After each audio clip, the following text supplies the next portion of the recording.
Assalamu alaikum wa rahmatullahi wa barakatuh. Happiness is perhaps the most encompassing and common aim that we all have in our lives. We tend to judge everything in our life in terms of how happy it will make us. And therefore we often hear people say, do what makes you happy. I wish you a happy life. Your happiness is what is most important. And every human is searching for happiness. We take different paths on our journey towards attaining happiness. Some seek happiness in material possessions, such as a palatial home, a sporty car, trendy clothing, gadgets. We aim for high life. And we do all of this searching for happiness, hoping that it will bring us happiness. Others search for happiness through personal achievement, by studying in a particular career or attaining certain skills, going through education, getting through university and attaining the job that you so much desired. How can I climb the corporate ladder? And you hope that that will bring you happiness. For others, they may think of it that I will attain happiness through family.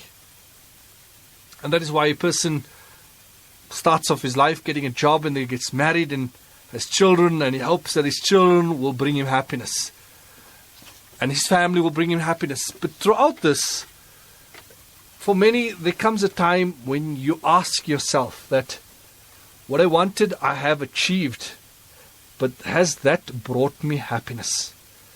Has the materialistic possessions that I wanted and acquired brought me happiness? Has all the gadgets and technology and all my personal achievements brought me happiness? Has my family brought me happiness? And in many cases, it is not what we really wanted. And we keep chasing after things, thinking that it will give us happiness. And we come to the point where we realize it hasn't brought us that which we desired.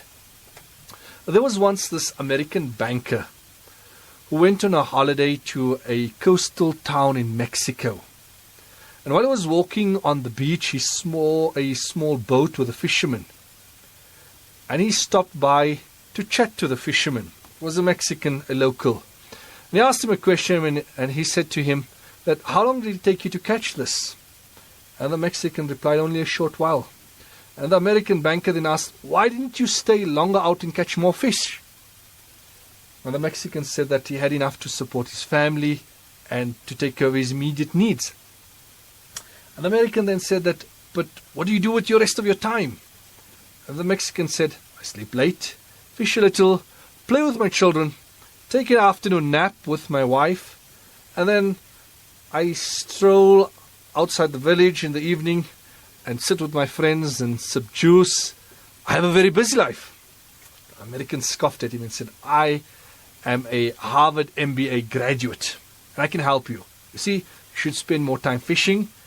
With the extra fish that you would catch, you'd be able to then buy a boat, and when you then buy a bigger boat, you'd have, within a short time, catching more fish. You'd have several boats, and with all the boats catching fish, instead of selling your fish to the middleman, you could sell it directly to the processor, to the industry, and eventually you can open your own cannery.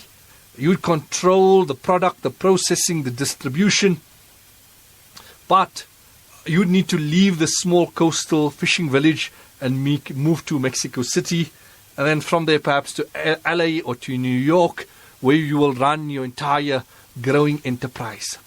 And the Mexican was very interested in this, and he listened very carefully, and then he asked the question. He said, how long will this take me? And the American replied and said, 15 to 20 years. And the Mexican, even more intrigued, said, and then what? The American laughed and said, then that is the best time, or that is the best part of it, that when the time is right, you would announce that you're now selling shares on the stock exchange, and you'd become rich, and you'd make millions. The Mexican says, millions, and then what? The American say, then you would retire, move to a coastal village where you would sleep late, fish a little, play with the kids, take an afternoon siesta with your wife, stroll out of the village in the evening where you could sip your juice with your friends. The Mexican turns to him and says, but I already have that now. And that is the reality of our lives. It brilliantly illustrates to us the illusion that we easily fall into when we pursue wealth and financial aspects of this world. So much that we have that should be bringing us happiness, yet it doesn't because we don't recognize it. And over the next 30 days, I would like to focus on 30 ways in which we can attain happiness. Now, that will be our discussion. Each day we will share with you a further aspect in this regard.